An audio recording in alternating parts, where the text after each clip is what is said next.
দেশজুড়ে সংকট সমস্যা তা থেকে উত্তরণের চ্যালেঞ্জ আর সম্ভাবনার কথা তুলে ধরতে চলছে ডিবিসি এক্সপ্রেস। বিশেষ এই আয়োজনে মতামত থাকছে তৃণমূল থেকে শুরু করে নীতি নির্ধারকদের। ডিবিসি এক্সপ্রেস আজ সারাদিন আছে রাজধানীর আশকোনায়। সিএসআরএম ডিবিসি এক্সপ্রেস আমরা আছি আশকোনাতে। সেটি হচ্ছে এয়ারপোর্ট থেকে কাউলা হয়ে যে হাজি ক্যাম্পের দিকে সড়কটি গেছে, সেই সড়কটি আপনি জানেন যে হাজি ক্যাম্পের যে প্রধান সড়কটি, সামনের সড়কটি দীর্ঘদিন ধরে আন্ডারপাস কাজ চলছে, বন্ধ রয়েছে, যার কারণে এই রাস্তাটিতে ব্যাপক চাপ পড়ার কারণে আমরা দেখছি যে বড় বড় গর্ত তৈরি হয়েছে, খানাখন্দে ভরে গেছে। বিশেষ করে এখানকার মানুষ চলাচলের বড় ধরনের সমস্যা হচ্ছে। আমার সাথে যুক্ত হচ্ছেন এই এলাকার বেশ কিছু সাধারণ মানুষ যারা বসবাস করেন।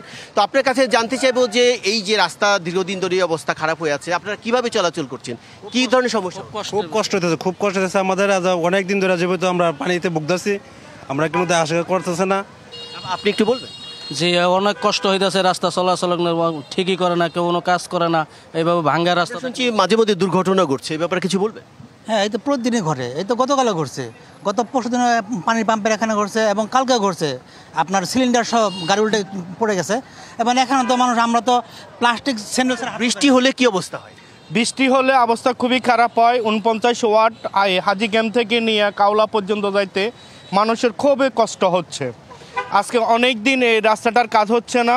গত জীবনে আওয়ামী লীগ যারা করে গেছে, ওরা মানুষের শুষে খাইয়ে গেছে। ওরা কোনো রাস্তার কাজ করে নাই, ওরা জাতির কাজ করে নাই, ওরা নিজের পকেট পুরাইয়া চলে গেছে। এখন জাতির কি দশা হবে, এটা কর্তৃপক্ষের কাছে আমরা অনুরোধ করছি রাস্তাটা করে দেওয়ার জন্য। আপনি বড় কোনো ব্যবসা কাজে জড়িত আছেন, আপনি বলবেন যে ব্যবসা বাণিজ্য কেমন চলছে এই রাস্তা বেহাল অবস্থার কারণে? রিক্সা চালক, রিক্সা পানির মধ্যে চলা লাগে, বৃষ্টি হলে, একটু বৃষ্টি হলে পানির মধ্যে চলা লাগে। আমাদের চাকা 2 দিনও যায় না বেয়ারিং। আমাদের সাথে আরও বেশ কয়েকজন যুক্ত হচ্ছেন। আপনার কাছে জানতে চাইবো যে আপনারা যারা স্থানীয় গণ্যমান্য আছেন, বিশেষ করে অনেক স্কুল, ভালো ভালো শিক্ষা প্রতিষ্ঠান আছে, বাচ্চারা যাচ্ছে, তাদের ক্ষেত্রে কি সমস্যা হয়? বিশেষ করে অভিভাবক হিসেবে আপনারা কেমন টেনশন থাকেন কিনা? এই মাত্র আসলাম স্কুল থেকে, সকালবেলা তো আপনি কাদা পানি দিয়ে গেলাম, সম্পূর্ণ কাপড় ভিজে যাচ্ছে, বাচ্চাদের ড্রেস ভিজে যাচ্ছে। মানে সকালবেলা খুবই অবস্থা কষ্ট হয়। বৃষ্টি হচ্ছে, অল্প বৃষ্টি হচ্ছে রাস্তা নষ্ট হয়ে যাচ্ছে। আমাদের ড্রেনেজ ব্যবস্থা নাই, রাস্তার ব্যবস্থা ভালো না, খুবই কষ্টে আছি আমরা। কাজ হচ্ছে না, কারণ কি মনে হচ্ছে আপনাদের কাছে? আসলে এই জায়গাটা হচ্ছে একটা সিটি কর্পোরেশনের অধীনে জায়গা, ঠিক আছে? মানে সরকার থেকে চাইলেই কিন্তু এই জায়গাটা খুব সহজেই কাজটা দ্রুত করতে পারে, কিন্তু কিছু মানে অলসতার কারণে এই কাজটা হচ্ছে না। প্রতিদিন এইখানে অনেক ধরনের অ্যাক্সিডেন্ট হচ্ছে, দুর্ঘটনা হচ্ছে। রিক্সা, অটো, সিএনজি, ট্রাক, বাস এগুলা পর্যন্ত এখানে উল্টে গেছে। অনেক লোক হতাহত। হাজি ক্যাম্পের যে সামনে সড়কটি বন্ধ রয়েছে, তো এই কারণে প্রচন্ড চাপ। এই কারণে কি অবস্থা হয়েছে রাস্তা? বর্তমানে ওই আপনার হাজি ক্যাম্প বন্ধর কারণে এই দিক দিয়ে অনেক চাপ হচ্ছে, আর বৃষ্টির কারণে এদিক দিয়ে রাস্তাটার কাজ হচ্ছে না, প্রতিনিয়ত দুর্ঘটনা হচ্ছেই। আপনি কিছু বলবেন?